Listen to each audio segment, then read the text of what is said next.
ஹல்லேலூயா ஸ்தோத்திரம். தினம் நடக்கும் சம்பவங்கள் 10 நிமிடம். ஒரு முறை ஒரு படித்த மனிதனும் ஒரு மளிகை கடை அண்ணாச்சியும் உட்கார்ந்துருந்தாங்க. அந்த படித்த மனிதருடைய ஆலோசனையினால் அந்த மளிகை கடைக்கார அண்ணாச்சி முன்னேறின கதையை சொன்னாங்க. ரொம்ப யூஸ்ஃபுல்லாக இருந்துச்சு. அதாவது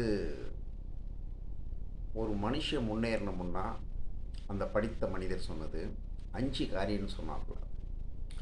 முதலாவது நல்ல தாய் தகப்பனா, 2வது நல்ல சமுதாயமா, 3வது நல்ல கல்வியா, 4வது நல்ல நாடா, 5வது நல்ல மத மார்க்கமா.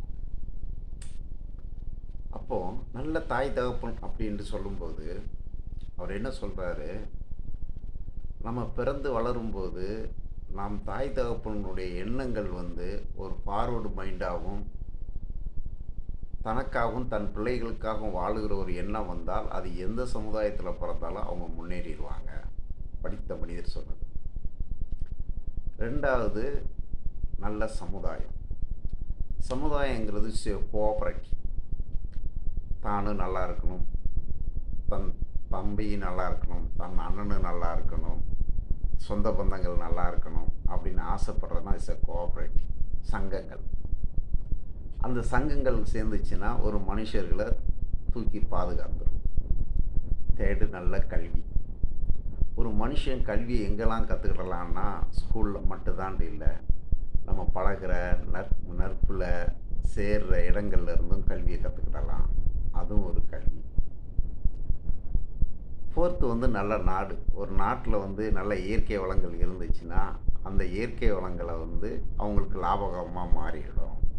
அது நாடு, ஊர், தேசம் இப்படி பிரிச்சுக்கிட்டே போகலாம். இப்போ துபாயில் பெட்ரோல் இருக்கிறதுனால அந்த நாடு நல்லா முன்னேறிக்கிட்டு இருக்கு இல்லையா, அது ஒரு நாடாக. நல்ல மத மார்க்கம். அந்த மத மார்க்கத்தை இவங்க ஃபாலோ பண்ணணும். அப்போனா அவங்களுக்கு பேட் எஃபெக்ட் வராமல் ஒரு கடவுள் பக்தியில் வளரும்போது அந்த மனுஷன் நல்லா இருக்கலாம். இப்போ மேட்ருக்கு வருவாங்க. இந்த மளிகை கடைக்கார அண்ணாச்சி கடையில் வேலை செய்த காலத்தில் ஓனர் ஒரு வாட்டி அடிச்சுட்டு போயிட்டாராம். அப்போ இவர் அழுதுகிட்டு இருக்கும்போது அந்த மனுஷன் சொன்னாராம், நீ இதில் அழாத, சிந்திச்சிக்கோ அப்படின்னு சொல்லிவிட்டு அவருக்கு டெய்லி ஆலோசனை கொடுப்பார். என்ன ஆலோசனை அப்படின்னா, அவரும் அந்த கஷ்டப்பட்ட குடும்பத்தில் பிறந்து வந்த மனிதர், இவரும் கிராமத்தில் கஷ்டப்பட்டு பொழப்பு தேடி வந்த மனிதர். 2 பேரும் ஒன்றா சேர்றாங்க, இருமாட்டு வண்டி மாதிரி. அப்போது அவர் டெய்லி காமிப்பாராம், அதோ இருக்கிறார பர்டிகுலர் பேர் உள்ளவர், அவங்க பரம்பரையாகவே ஏழையாக இருக்கிறாங்கன்னா என்ன காரணம் அப்படின்னு கேட்டாப்படியா. தெரியல சார் அப்படின்னா, அவங்களுக்குள்ள இந்த 5 காரியங்களும் இருக்காது. அண்ணனும் தம்பியுமே அடிச்சுக்குவாங்க. சொத்துன்னு பார்த்தீங்கன்னா பெரிய மதிப்பான சொத்தே இருக்காது. 2வது ஏதாவது ஒரு தொழிலுக்கு போவாங்க, அந்த தொழிலில் வர வருமானத்தில் சேமிப்பு இருக்காது. 2வது பக்தியில் இருப்பாங்க, அது ஒரு சத்தியம் அறிஞ்ச பக்தி இருக்காது. இப்படி கல்வி இருக்காது, கல்வி தேடல் இருக்காது, எதிர்கால திட்டங்கள் இருக்காது, தங்களைத்தானே அழிச்சிக்கிற குணாதிசயங்கள் அதிகமாக இருக்கும். உதாரணத்துக்கு 10 நண்பர்கள் ஒரு கஷ்டப்பட்டு வேலை செய்கிறவங்களில் சேர்ந்துட்டாங்கன்னா அதில் அவங்களுக்கு கூலி இவ்வளோ வருதுன்னா அதை ஒரு சின்ன அமௌண்ட்டை கொண்டு வீட்டில் கொடுப்பாங்க. மீதி பேரும் 10 பேரும் சேர்ந்துக்கிட்டு சினிமாவுக்கு போவாங்க, நடைப்பயணம் போவாங்க, அடிதடி போடுவாங்க. எதிர்கால திட்டங்களே இருக்காது. இப்போ நீங்கள் கிராமத்துலேருந்து இங்கே வர்றீங்கன்னா காலையிலேருந்து சாயந்தரம் வரைக்கும் இந்த கடையை கஷ்டப்படுறீங்க. இதில் எல்லோரும் முன்னேறிட்டாங்கன்னு பார்த்தா கிடையாது. கொஞ்சம் சிந்திச்சவங்க மட்டும்தான் முன்னேறி இருக்காங்க, மீதி ரோட்டில் பேப்பர் பறக்கிறது கூட ஆள் இருக்குது அப்படின்னு சொல்லி இவங்களுடைய கெட்ட பழக்கங்களை கொடுத்துக்கிட்டே இருந்தாராம். இது இந்த கடையில் இவர் வேலை செய்கிற காலம் வரைக்கும். இதை 2 பார்ட்டாக சொல்லான் இருக்கேன். இது மனிதருடைய கெட்ட பழக்கம், அப்புறம் அவர் முன்னேறின பழக்க வழக்கம். ஏன்னா 10 நிமிஷம் தானே பேசணும். அப்போது இந்த மளிகை கடையை இவர் வச்சுருந்தது ஒரு பணக்காரங்க ஏரியாவில் வைக்கல, ரொம்ப குடிசை ஜனங்க இருக்கிற இடத்துல தான் வச்சுக்கிட்டார்.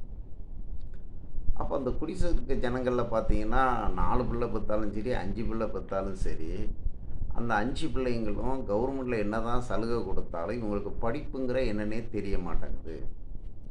அப்பா கொத்தனார் வேலைக்கு போனாங்கன்னா, அம்மா வீட்டு வேலைக்கு போறாங்க.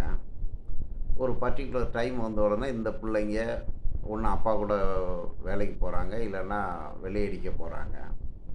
சம்பளம் வாங்குறாங்க. இந்த சம்பளத்த வாங்குனதுக்கு பிறகு, இவங்களுக்குள்ள சேமிப்பு இல்லாத வீண் செலவின் வாழ்க்கை இருக்குது.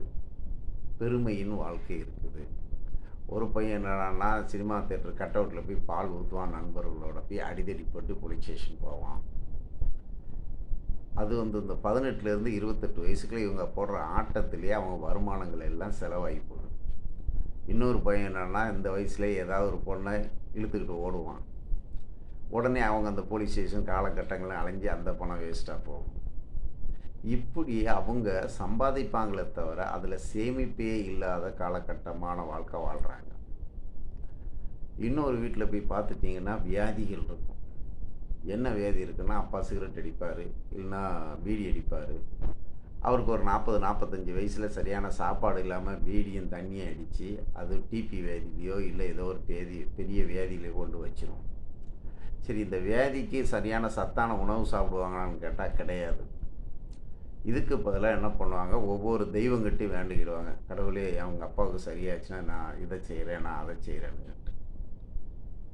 அப்புறம் அவருக்கு அந்த மெடிக்கல் செலவு இவங்க பண்ணி அப்படி இறந்தும் போயிடுறாங்க. இது ஒரு பாட்டு இருக்குது. இந்த அம்மாக்களை பார்த்துட்டிங்கன்னா சீட்டு பிடிப்பாங்க, தண்டல் வாங்குவாங்க, சரியான சேமிப்பு இருக்காது, இவங்க கஷ்டப்படுவாங்க. அப்புறம் இந்த பிள்ளைங்களுக்கு ஒரு கல்யாணத்தை பண்ணுவாங்க. அந்த கல்யாணத்தை பண்ண வந்த பொண்ணும் அதில் அனுசரித்து போகிறதோட இந்த சின்ன வருமானத்தில் எங்கள் மாமியார் நாத்தனார்ட்ட சண்டையை போட்டுக்கிட்டு ஒரு பிஞ்சிக்கிட்டு கிடக்கும். இந்த ஏழப்பட்ட ஜனங்களில் போய் ஒவ்வொன்றையும் உட்காந்து பார்த்தோம்னா, பரம்பரையாகவே அறிவு வளர்ச்சி இல்லாமல் ஒரு பொது மனிதராக வாழ்ந்துக்கிட்டு இருப்பாங்க. அதில் இருந்து தப்பிச்சு ஒரு சில பேர் தான் படிப்பாளி ஆகுறாங்க. இந்த படிப்பாளி ஆனது கதை அப்புறம் சொல்லுவோம். ஏன்னா இது 10 நிமிஷம் பேச வேண்டியது. இந்த படிப்பறிவு இல்லாத ஜனங்க எப்படியெல்லாம் கஷ்டப்படுறாங்க. அது பொம்பளை பிள்ளைய எடுத்துக்கிட்டாலும் அதே சேம் அட்டாக் இருக்குது. ஒரு பர்ட்டிகுலர் வயசு வந்த உடனே அதுங்க ட்ரெஸ் பண்ணுறது, லிப்டிக் போடுறது, தலைக்கு ஃபேன்சியாக வாங்குமே தவிர சரியான சாப்பாடு இருக்காது.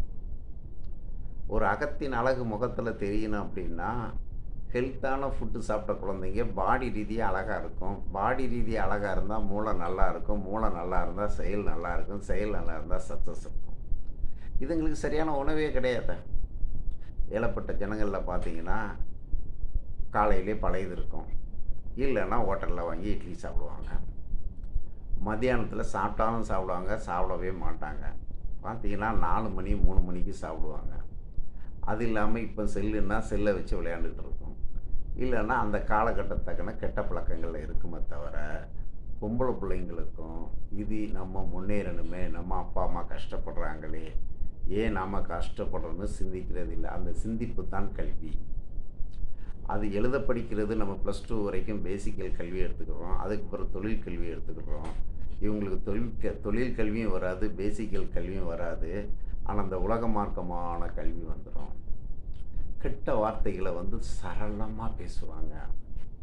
அதனால் அந்த ஏரியாவில் இருக்க ஜனங்கள்லாம் கெட்ட வார்த்தை பேசுகிற ஜனங்கள்னு முத்திரை குத்தப்பட்டுருவாங்க.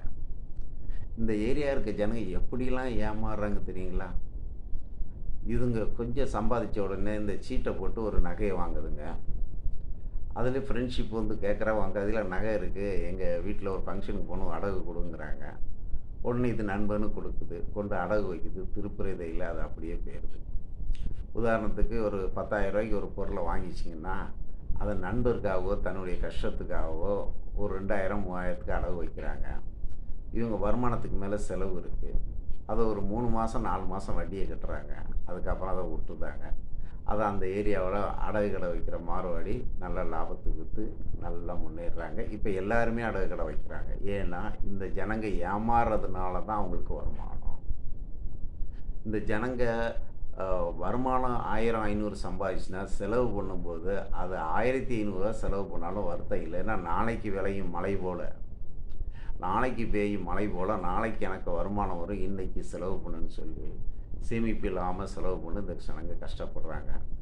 நாளைக்கு நல்ல காரியங்களை பேசுவோம். அனுபவத்தின் சாட்சி. அல்லேலூயா. ஆமென்.